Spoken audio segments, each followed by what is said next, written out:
Hi, I'm Elizabeth, and Happy New Year. I wanted to talk a little bit today about post-holiday recovery. I don't normally tie these videos into a time of the year or date or anything like that, but if you're like me, right now it's January of 2022, brand new year, and I've spent the last 2 weeks kind of eating not so great and indulging in lots of treats and sweets and stuff. And so for me, I need to get back on track. I need a bit of a holiday reset. So personally, I definitely had too much sugar. I definitely had too much wheat and dairy. Those don't sit well with me. Maybe too much alcohol was one thing that you've experienced in the last little while. And you're ready to just feel better again. So I can feel I can feel fatigue. I can feel brain fog based on how I've been eating. I can feel like bloating and I can feel I'm off digestively.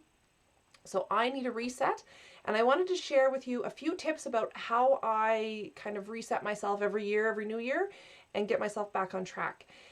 These are really easy tips that you can incorporate one or all of them. This is not a detox per se. There's lots of awesome detoxes out there that you can do with groups, without groups, on your own, with support, whatever. These are just some tips that I use in my just daily lifestyle and daily habits to get myself back on track. So tip number one is increase your water intake. It's pretty common when our routines kind of go away and maybe other things have been replacing the water intake over the holidays that your water intake drops. So make sure that you start your day with a big glass of water. Make sure that you've got a glass of water nearby if you're working, or you can easily go grab one. Maybe have one before you go to bed at night, although that's going to get you up at night. But just find little ways to kind of sneak more water into your day. That's a really good place to start.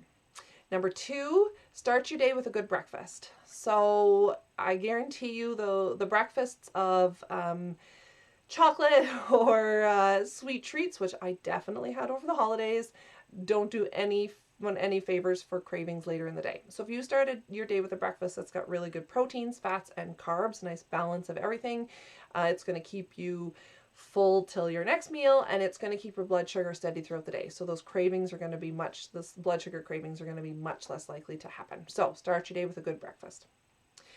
Tip number three is building really strong meals as well. So making sure that all your other meals have nice balance of carbs, proteins, and fats. Making sure that you're feeling satisfied after your meal and that it can keep you going till the next meal. And then tip number four, which is dependent on all of this, is planning and meal planning. So we all have great intentions about eating well, but typically one of the things that impedes us is that we haven't planned for it. So if you want to take a few minutes to go jot down some ideas of what you might make this week, what kind of snacks you could have, maybe go to the grocery store, pick up some things that will help you put that into place. The decisions are made for you, right? So at 3 o'clock in the afternoon, when you're looking for a pick-me-up, you can go grab a healthy, like an apple and some nuts instead of the leftover chocolate. So planning is one of the best ways to get yourself like 3 or 4 steps ahead on the eating well game. Number five, so choose whole foods with lots of veggies. This is always a rule of thumb for me, but over the holidays, I kind of relax on that rule. I definitely had a few meals where they were, I'll say, light on the veggies. So I'm going to make sure now that I'm back to ramping up my veggie intake and not the, more whole foods, less processed foods. And number six is you don't have to cut everything out. You can still keep a few things here and there. The one thing I will caution, so if you're someone that has one chocolate and then has 2 and 3 and 4 and 5, maybe you want to just like set the chocolate aside for a couple weeks. If you do that, I guarantee the first few days of no chocolate, if you're a person who loves chocolate, are hard. It's almost like a withdrawal thing. So cravings, and I've seen cravings and irritability and stuff when people are missing chocolate in their day.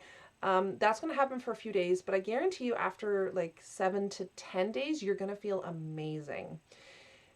If you're someone who can have a chocolate and just not think about it again, you don't have to get rid of chocolate entirely. So it's completely dependent on where you're at and what your goals are.